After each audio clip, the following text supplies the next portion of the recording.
Hello, this is Danielle and nice to meet you all. Today I'd like to share with you about the trend of the micromobility industry and also some potential problems and risks from the perspective of a supply chain. And based on those problems and risks, I will give some suggestions as well. So hopefully can provide you some useful info as a business reference. So my topic is your micromobility backup force really secure in 2021? And I'm going to break down this topic into 5 smaller ones to give further information of what's really happening here and that you might need to be aware of. So the first one is, what's the biggest micromobility market look like here in China? And China as the country which has the biggest population in the world, I'd say China has the biggest micromobility market here. And from the transportation tool perspective, from normal bikes till the e-mopeds, like e-scooter. And then 2016, that's when the sharing bikes came out. And then now we have sharing e-bikes.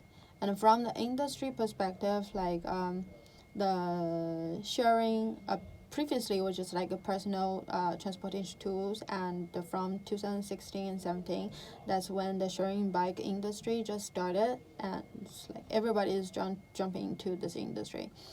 And right now, the government start to making extra rules and then issue extra more regulations to make sure this industry is happening, developing steady and smoothly. And at the same time, there's some also new business model came out, such as food delivery, a sharing operation.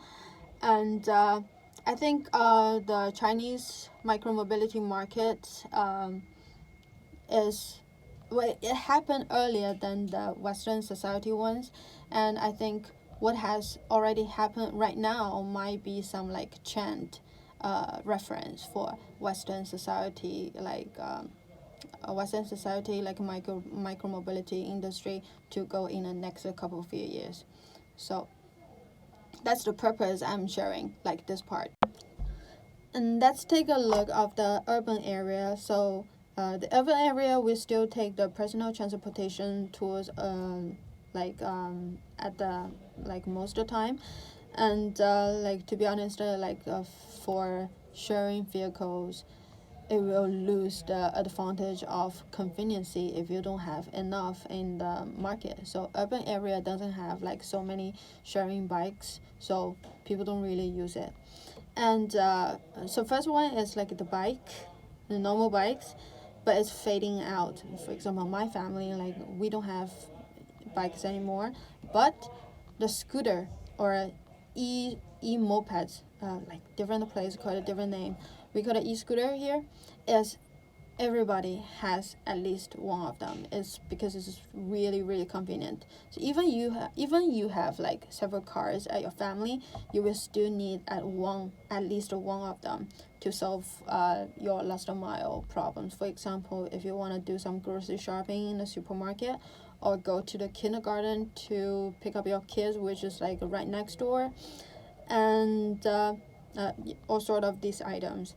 But because this kind of scooter previously didn't have a speed limitation, and to be honest, in China with this population amount and also the traffic situation, I'd say that's quite dangerous. So a strict regulation is still needed, and so this e-scooter is about to change. And then this is a latest regulation, so it started already in 2019 April and has a 3-year transition period. But these numbers are the limitations, as you can see. So basically the speed, the weight, the power, and the size. This is a picture which is Chinese, but it means all the numbers, and eventually it will come out look like this. I mean, I'm a regulation supporter, but to be honest, this is not the best looking vehicles. I can say at least not as good as the previous one. But it's happening. It's getting there. And the second one is in the city centers. I mean, city centers like sharing bikes still plays a very, very, very important role because it's really, really cheap and convenient and flexible, especially between your home and to the metro station, this distance. And also, like the picture I chose, you can see like these different colors, which means like different operators, and all these operators will move all the sharing bikes in the city like manually to the metro station. You see it's right in front of it to get more rides. And but if you happen to have extra work to do that day, like when you came out from the metro station, you probably won't have any bicycle for you to ride home anymore. And right now there's like 20 plus sharing bike brands, and the cost rules is like generally it's like deposited from 99 yuan to 299 yuan, and as long as you don't take it out, you will have the membership, and based on the membership, and you will have 0.5 to 1 yuan per hour or 30 yuan per month. So like this is like a no time limitation. So basically it's like a membership thing. And then we went electric bikes came out. And I think the earliest time for e-bikes to came out was like 2017, and now it's like almost like 10 plus operators for e-bikes operation. And coming along with the e-bikes, and more people choose not to take the public transportation anymore because the range started from the normal sharing bikes from 1 to 3 kilometers has reached to 3 to 6 kilometers. I mean, even though the number is still like far away from the normal sharing bikes, but it has grown to a decent market like in this industry, and it's keep growing. I mean, still like people still lazy. They like if they don't need to pedal, they just don't want to pedal. For example, if like you're too tired, or like the weather is too hot, you just feel don't like do some extra pedaling to get your sweaty. Yeah, I think. And here like there's another thing I will show. It's very interesting. So like for all the operators, they compete between each other. So not only they spend effort on the big amount of the vehicles, but also like the riding feelings, and also they spend a lot of effort on the costing rules, like charging rules. Here's like I'm gonna show you this.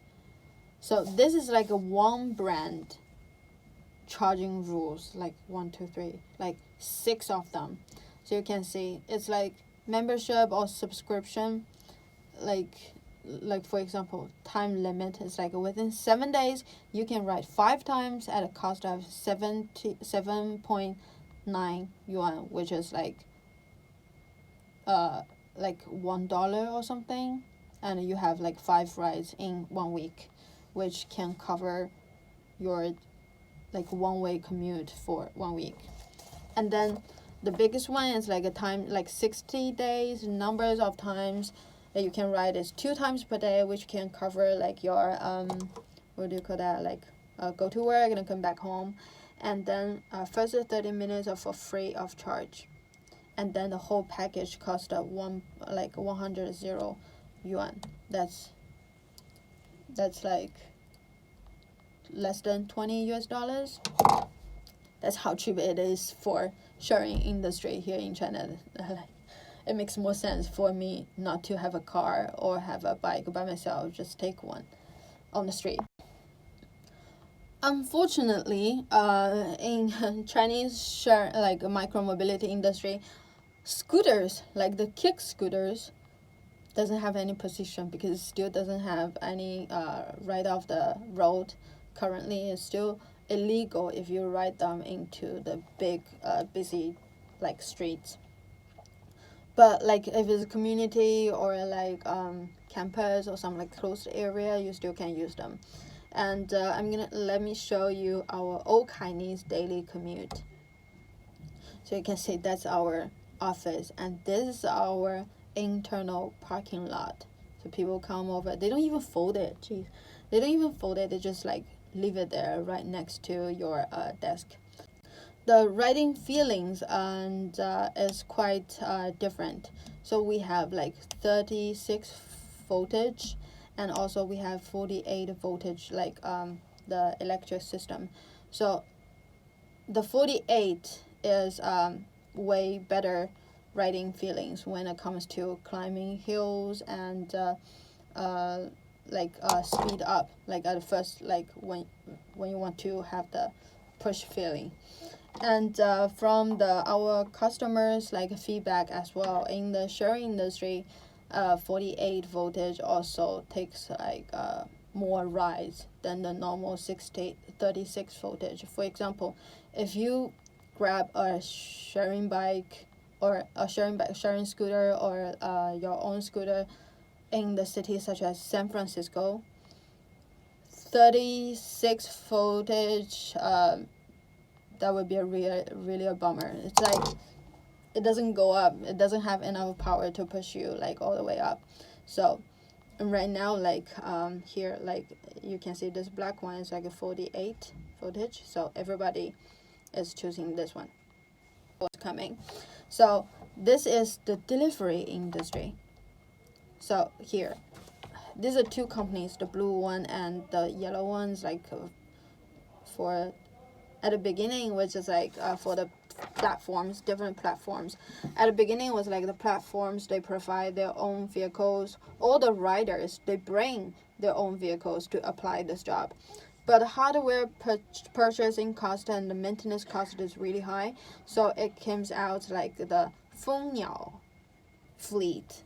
So this Fengniao fleet, which means like honeybird like delivery, it's like taking part of this job, and the trend is going up, like very up. And like because of like last year's situation, and people has tried and found out the convenience of food delivery. For the Western market, it will not grow as rapidly as what's happening here in China, but still, I think in the next couple of years, it will follow this trend. It definitely will go up till a decent stage. And here, as you like, that's the trend here. So you can see from the 2018 till 2023, the unit is like 10,000. So by 2023 in China here, like the demand of the delivery, like a sharing e-bike, that will be at least 1.7 million units. So here, let me give a little bit advertisement of Okai, as like we brought out our delivery solutions. Here, that's our EB100 swell battery and removable delivery box. So if you have any interest in this type of vehicle, just drop me a line or leave us a message on our website. Okay, the second one is what's the micromobility trend look like this year? You can see the screen. The e-scooter is growing, the e-moped is growing, and e-bike is really growing. And here I'm gonna share some data like from the supply chain about the e-bikes. So here is the data of the e-bike situation, like production situation, like here in China. So we will have like 2.1 million units in total, and as you can see, like the EU takes very big part of the whole market, and then Americas, and then Asia. And China has taken like 70% of the capability of the production in the world, and which means the whole world production capacity will be around 5.9 million units in 2021.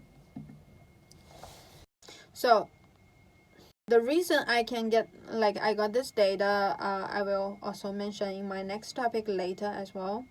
And by 2021, like the main bicycle manufacturer and also the main spare parts manufacturer are almost full. So if you want to place the order now, or you haven't placed any order yet, so please get the preparation for the long lead time. And the other about the e-scooter and the e-mopeds, because we are getting Chinese New Year soon. Everybody is very busy about organizing their work so they can have a decent vacation for Chinese New Year. So I don't have the data yet, but if I have a chance, I can share like later with you guys. So the next one is how does the supply chain situation look like this year? So this part is quite important, so I'm gonna listing all the words here in this presentation. And first one is in 2021, the major bicycle factories and the main parts factories are almost full by now, as I just said. And number two is China has issued a new national standard. Also, I said in the Chinese market sharing before. And like with that 3 years, the output of lithium battery e-mopeds and will increase by 200 million. That's a very big number. And plus the increase of the sharing e-bikes, that will lead a very sharp increase in the demand for e-bikes and e-mopeds. So the capacity is the problem. And then number three is the 90s and the 2000 generations brings a lot of changes and consumption happens.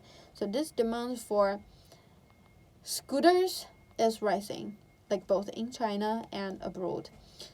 So the production, the capacity is, I mean not now, but will face a bottleneck period.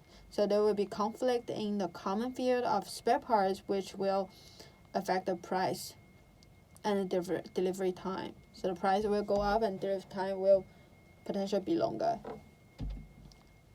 And then number four is under the influence of the US currency. So you know the exchange rate is falling pretty fast, and right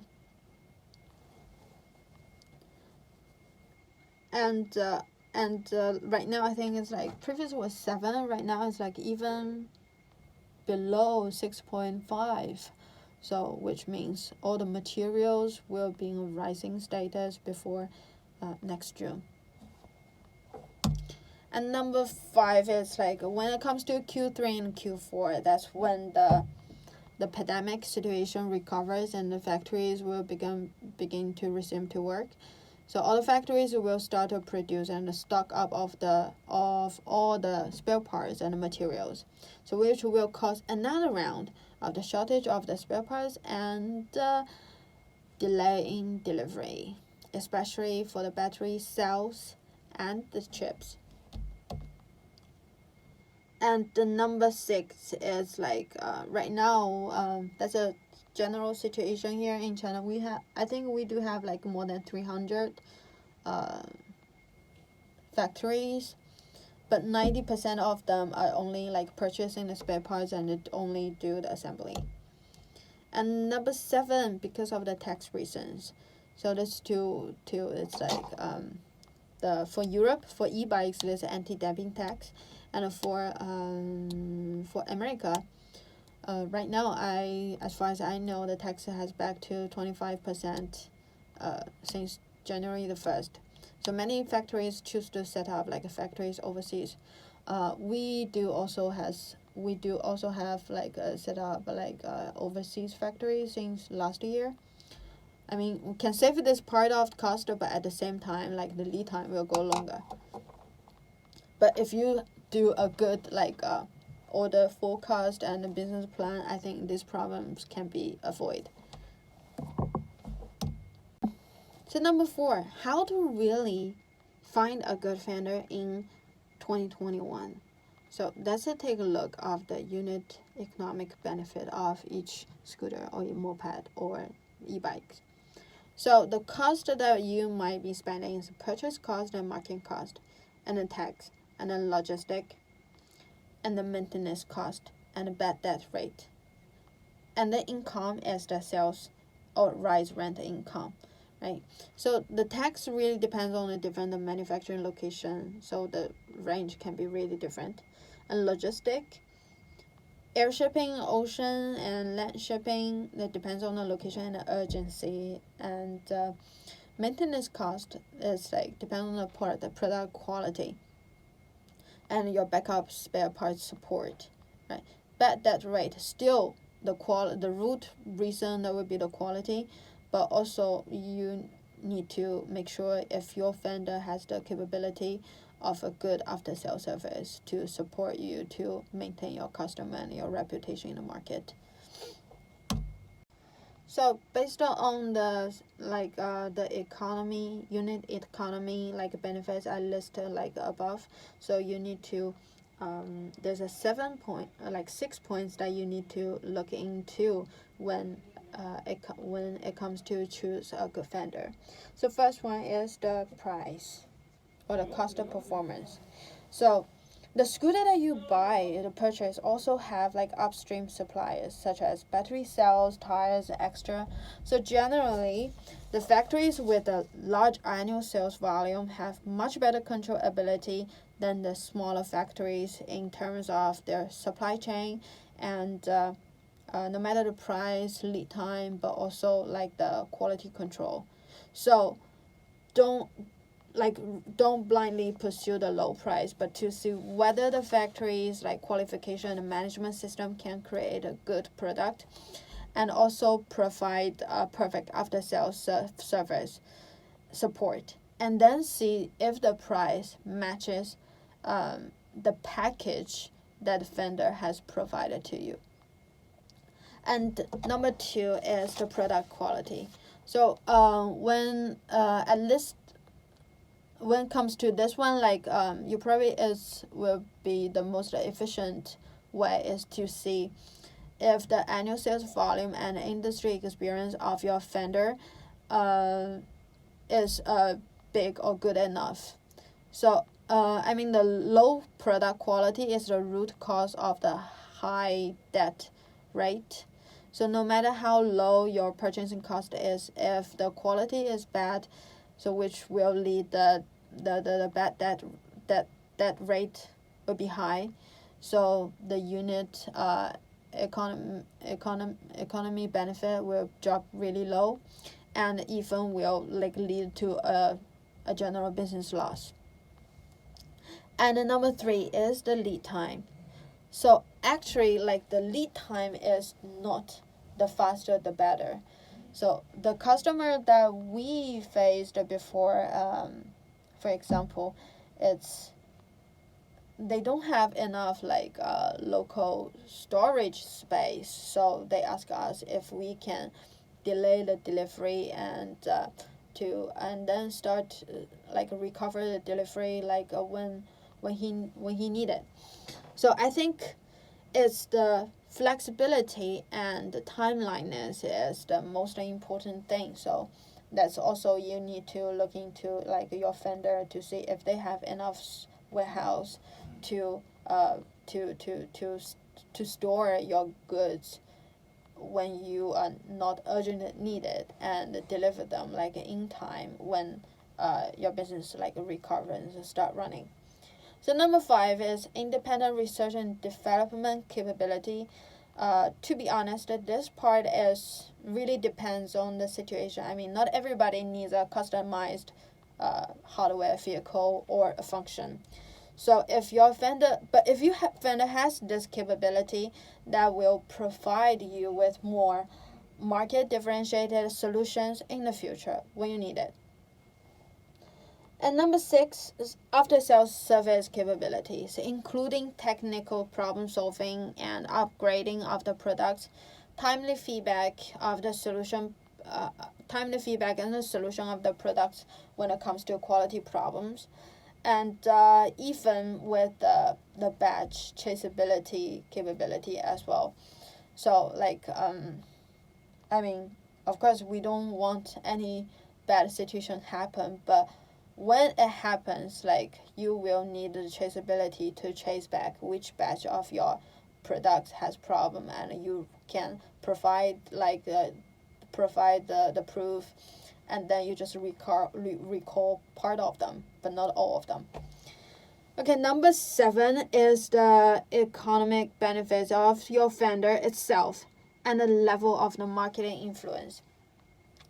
So it doesn't mean that it's the least important for me to put in the last. So on the contrary, if you want to ensure your supply chain to be stable and unaffected, so your vendor must have a very healthy development and have a good economic cycle, so as to ensure that the five points that I mentioned above can be continue to happen, and also to ensure that your business running can be stable and sustainable. And then I'd say it is not easy to find and establish a trust and maintain a good relationship with a high quality supplier. So right now there are more than 300 manufacturers in this industry in China, but 90% of them only do the pure assembly. It's just like buy spare parts and do the assembly by themselves. And then as for the other 10%, some of them also has like developed for years and produce spare parts themselves. And then like even fewer which has like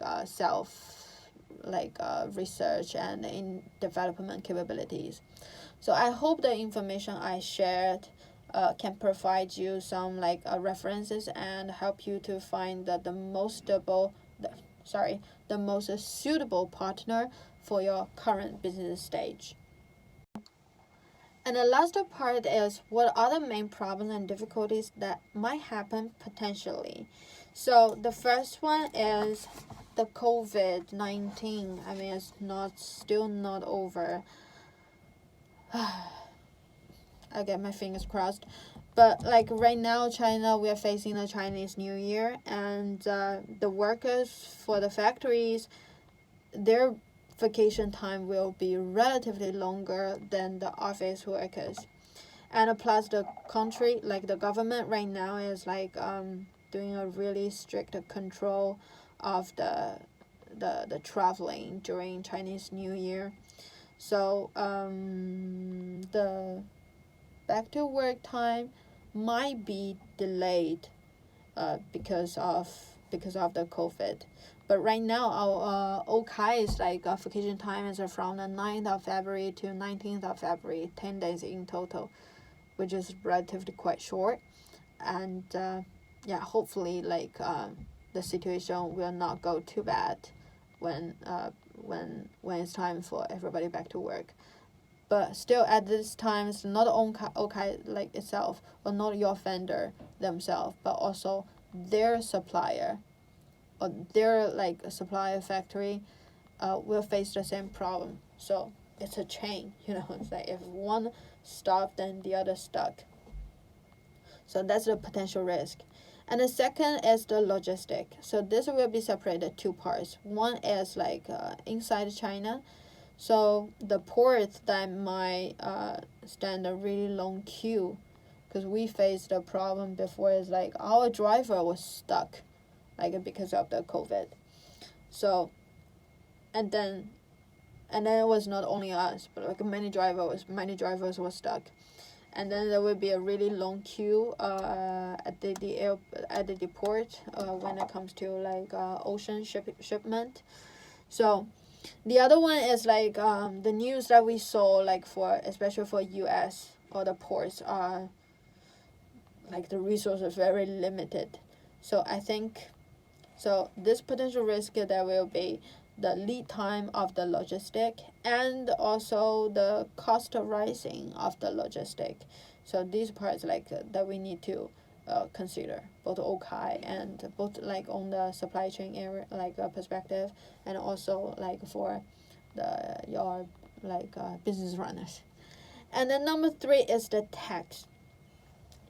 I mean, Europe has anti-dumping tax rules to China, and America back to 25%. And facing this problem, like okay, like we have established like several production lines overseas to save some money, like tax spend for our customers, but which relatively like the lead time will be long.